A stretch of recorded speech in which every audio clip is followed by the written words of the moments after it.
car on se situe sur le Haut-Jura, c'est-à-dire qu'on est à plus de 1000 mètres d'altitude. Et ce soir, ce qu'on fait, c'est une rando nocturne qui, en fait, c'est une première partie qui se déroule donc à la tombée de la nuit, en début de soirée. Et ensuite, on va faire un petit barbecue tous ensemble, un petit moment convivial. Et on redescendra de nuit avec les lampes frontales à notre point de départ. La randonnée consiste à faire une petite boucle et à passer un bon moment autour d'un bon feu. Vous n'avez aucun souci au niveau de l'orientation, on a juste à vous guider et puis à observer. En fait, le but, c'est d'essayer d'apprendre des choses sur la nature, sur les fleurs, sur les animaux, et puis essayer de profiter un peu de l'environnement qui nous entoure, quoi. L'épicéa, les aiguilles sont en forme de brosse tout autour de la tige. Le sapin, c'est plus un peigne. Bon, celui-ci, ça se voit moins parce qu'il est quand même assez vieux, mais les aiguilles sont vraiment différentes, hein. Quand on regarde le dessous, on voit vraiment que c'est blanc, hein. Dessus et dessous, on voit vraiment une différence.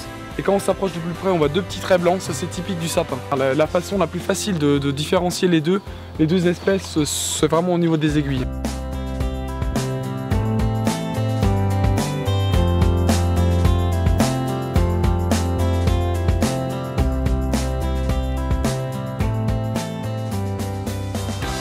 Je viens de la région et j'ai envie de découvrir le Haut-Jura en nocturne parce que je trouve ça convivial et je trouve que c'est sympa au coin du feu. Tout d'abord, il y a plusieurs intérêts. C'est que le soir, généralement, on peut voir aussi des animaux qu'on ne voit pas la journée. Des animaux qui sortent le soir, les oiseaux chantent énormément le soir. Puis une approche différente de la forêt aussi. La nuit, il y a beaucoup plus de bruit, des bruits étranges. Ça permet aussi de découvrir les paysages différemment. On voit, c'est plus des silhouettes et ça fait une petite ambiance mystérieuse.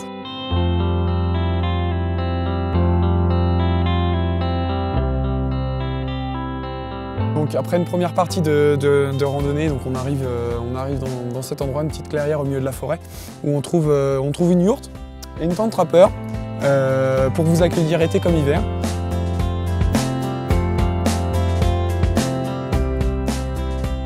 Généralement, on a un très bon retour, les gens sont vraiment contents, quoi. La plupart n'ont jamais vu une yourte. C'est vraiment une des randonnées les plus simples qu'on puisse avoir ici, quoi. Très peu de dénivelé. Nous, on est venu découvrir la randonnée en nocturne entre amis pour se faire une petite soirée sympa.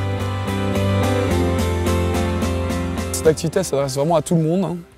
C'est vraiment une randonnée très facile, très abordable pour tout public. Il y a très peu de dénivelé, c'est vraiment une randonnée très facile.